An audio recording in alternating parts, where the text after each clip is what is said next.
I started playing volleyball when I was 13, but the love really happened when I was 15, and we started going to Junior Olympics and really starting to win the big awards, and the competition was getting stronger and higher, and the game was just getting better, and I was like, wow, this is this is great. Like, this is really fun.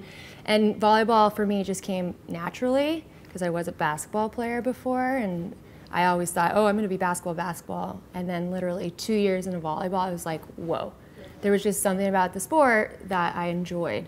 I remember in 6th grade when I started playing basketball, I played co-ed, and I was on the boys team, and it was so much fun. I loved playing with the boys, but nobody thought anything. It was just, I think it was starting to become the norm, right? And then playing in high school, I didn't feel any gender issues. I think that's really, the 2000s is when it was really becoming, oh, female sports is like cool and interesting and popular now. And you could feel that. I actually started playing sports when I was 5 years old. And it started with ice skating. And my dad would take me every morning, 4 in the morning, 5 in the morning, and take me to ice skating practice until I was 14 years old. So from there, he went to every single competition of mine. They were such supporters. And I think he saw just a natural responsibility too within me, having that dedication and that hard work at such a young age. And then me and my brothers were just super competitive. I think having an older sister who played sports just elevated them as well, and I didn't treat them differently because they were a boy.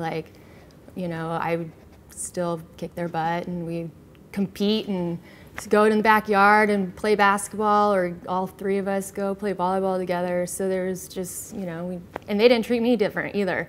So I think that really helped develop my family's competition. I mean, it got so bad that we actually couldn't play basketball anymore in the backyard. It was too competitive. Literally, the rules in high school, no more basketball against each other because we were gonna hurt each other. Times were different back then. We didn't have social media. The internet was just starting to come into play, and so you really didn't know much about schools. You would get actual physical letters in the mail when you were being recruited. We would have letters like this, and you had to respond with letters and phone calls and talk to people. So the whole recruiting process was really different. And USF, for some reason, just spoke to me. And it was in California, which I'm a California girl. And it was a beautiful campus. And when I came on my recruiting trips, the girls were great, and I'm still really good friends with some of those girls that recruited me, really good friends with them. And there's just a vibe and energy, I think. And at that time, I wasn't going for a #1 program. I was just going for something that was gonna fit me and fit where I wanted my lifestyle to be, and also where I wanted to play volleyball and be amongst a good group of girls. Obviously, West Coast Conference was a very strong conference coming in, and we wanted to win. We wanted to win, and my first 3 seasons here, we did not do that. And we had to make some changes, and along comes Jeff Nelson, who was literally a godsend. He came in and knew from day one how to take this group of girls and transform us into a winning team. He really respected us as players, and I think we felt that and acknowledged that from him and respected him back.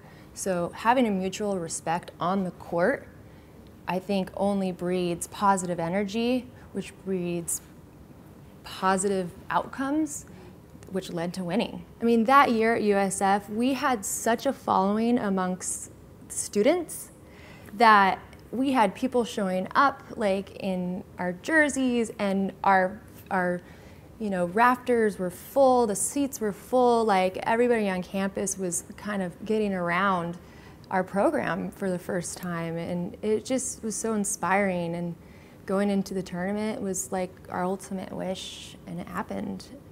Coming out of the sports field, I wanted to still work in sports.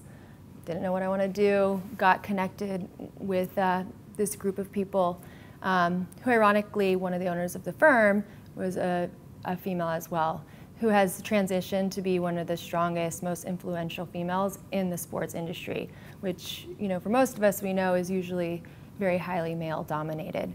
And having a role model in my career who's female, who's leading that charge, was just amazing. And seeing the opportunities that she's created the way for me as well has been just such an eye-opener and such a learning experience. Title IX, I think, opened the doors. It protected us, it strengthened us, it put us together. I think back in the 70s, especially women, that was the time women were coming out of our shells and really like standing up for our rights. And Title IX like put it legally in place for us. And our doors are open, and from 45 years ago, we're just on this trajectory going up and up. And it's not 100% yet. We're seeing change. I think it's becoming the norm with the younger generations.